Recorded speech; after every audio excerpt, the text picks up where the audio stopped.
This channel does not promote any violent, harmful, or illegal activities. All content provided by this channel is meant for an educational purpose only. সাধারণ মানুষেরও তাই মনে হচ্ছে যে অভয়ার প্রতি শুভেচ্ছার হয়নি, তাই তো লোকে রাস্তায় নামছে। স্বাভাবিক শাসক দল চাইবেন এই ধরনের অস্বস্তিকর প্রশ্ন থেকে দূরে থাকতে, তাই যেভাবে হোক কোর্ট এটা ওটা মিলিয়ে জিনিসটাকে চেপে দেওয়ার চেষ্টা চলছিল। কিন্তু সাধারণ মানুষের মন আরও উদ্বেলিত হয়েছে। ল কলেজের ঘটনা বা জোকা ম্যানেজমেন্ট কলেজের ঘটনা, তাদের মনে হলো যে এই একটা ঘটনাতে শেষ নয়, এরকম লাগাতার ঘটতে চলেছে, ঘটবে আরও, তো তার ভবিষ্যৎ কী? তো সেই চিন্তা থেকেই লোকে আজকে রাস্তায় নামছে। তবে সিবিআই এর ভূমিকা নিয়েও তারা কালকে প্রশ্ন তুললেন, যেখানে তারা বলছেন যে সিবিআই দপ্তরে তাদেরকে বারবার করে গেলেও তারা সদুত্তর পাননি। না দেখুন, যখন এই ধরনের ঘটনা ঘটবে, জঘন্য ঘটনা, আর সুবিচার আসবে না, তার সঙ্গে যুক্ত সমস্ত পক্ষকে নিয়ে প্রশ্ন উঠবে। আজকে সেই প্রশ্ন উঠেছে, তো সেই জন্য কোর্টের কাছে সেই জাহির করা উচিত, গিয়ে অনুরোধ যে আপনারা আবার নতুন করে তদন্ত শুরু করান। তথ্য আছে অনেক, সেগুলো ইগনোর করা হয়েছিল, কাকে দিয়ে হচ্ছে, যাদের দিয়ে হয়নি আর তাদের বাদ দিন, অন্য দিয়ে করান। কিন্তু এই জঘন্য অপরাধের আর সুবিচার হওয়া উচিত, শাস্তি হওয়া উচিত। গণতান্ত্রিক পদ্ধতিতে আন্দোলনে নামলেই এই রাজ্য সরকার সাধারণ মানুষকে দিয়ে মামলা করে রাখে। আজকে যে 1 বছর পূর্তি উপলক্ষে নবান্ন অভিযান রয়েছে, সেক্ষেত্রেও তাই দেখা যায়। না দেখুন, কোনো বড় ঘটনা হলে যার দ্বারা সরকার চাপে পড়তে পারে, তার বিরুদ্ধে যদি আন্দোলন হয়, সরকার ইমেজ খারাপ হয়, সরকার তো ভয় দেখাবে, প্রলুব্ধ করবে। বিশেষ করে ডাক্তাররা, যারা সরকারি কর্মচারী, তারা নেতৃত্ব দিচ্ছিলেন, তাদেরকে বসে আনাটা একটুখানি সহজ। তাদেরকে চাপ দেওয়া, ট্রান্সফার করা, সাসপেন্ড করা, সেগুলো করেছেন ওনারা। তা সত্ত্বেও কিন্তু সেই আন্দোলন বন্ধ হয়ে যায়নি, নতুন করে শুরু হয়েছে। তো সরকারের ভয় পাওয়া স্বাভাবিক যে সরকার স্বেচ্ছাচারী হয়ে যায়। দাদা, নবান্ন অভিযানকে কেন্দ্র করে আজকে দেখা যাচ্ছে শহরের বিভিন্ন জায়গাতে কড়া নিরাপত্তার ছবি, সেই যেরকম দেখা যাচ্ছিল সাঁতরাগাছির ওখানেও কড়া নিরাপত্তা তৈরি করা হচ্ছে।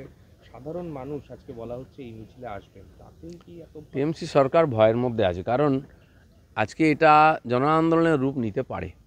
তারাও বুঝতে পারছেন না, কোনো একটি দল বা কোনো পার্টির ডাকলে তার নেতাদেরকে আটকানো যায়, বোঝা যায় কী হতে পারে তার স্ট্রেংথ।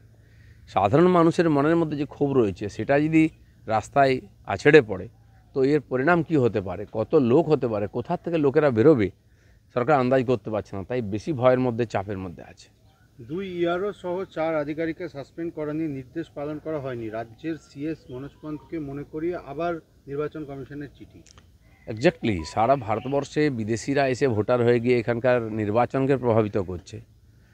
তার থেকে ভোটার লিস্টকে সংশোধন করার জন্য নির্বাচন কমিশন যে কড়া স্টেপ নিয়েছেন, এবং সেটা সফলভাবে ওনারা বিহারেতে করিয়েছেন, তো এতে বাংলার মানুষের মনের মধ্যে একটা আশা এসেছে যে এখানেও ফ্রি ফেয়ার ইলেকশন হতে পারে, বাংলাদেশি থেকে এখান থেকে বাইরে করা যেতে পারে।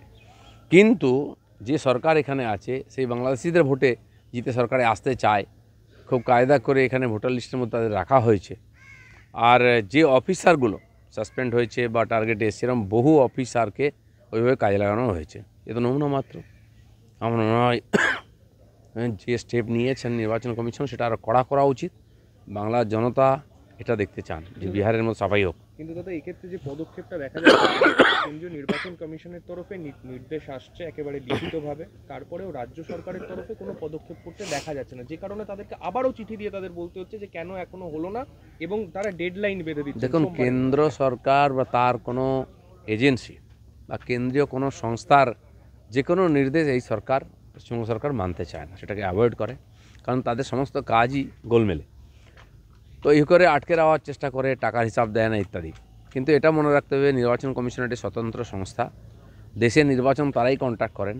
তারাই যদি মনে করেন যতক্ষণ না আমরা এ ব্যাপারে নিশ্চিত হব যে বিদেশি মুক্ত হয়েছে ভোটার লিস্ট বা ভুয়ো ভোটার নেই, ভোট করব না, তখন কিন্তু ভোট হবে না। সেই জন্য তাদের কথা তো মানতেই হবে, আজ হোক কাল হোক। শুভেন্দু অধিকারী তার মাকে বাংলাদেশে রেখে আসে, বলছেন অখিলগিরি একটু এই ধরনের আড়া টেढ़া কথা বলেন, কারণ তার তাল ঠিক নাই।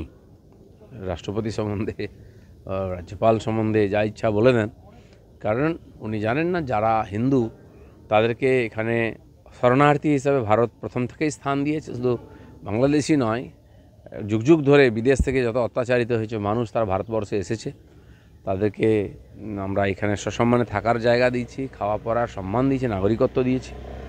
আর বর্তমান তো আইন হয়ে গেছে, সিএ হয়ে গেছে, বাংলাদেশ থেকে বাংলাদেশ, পাকিস্তান, আফগানিস্তান যারা এসেছেন তারা এখানে নাগরিকত্ব পাবেন। আর সে ব্যাপারে পরিষ্কার আছে, উনি মন্ত্রী হয়েছেন, একটুখানি মাথাটা ঠিক করা উচিত।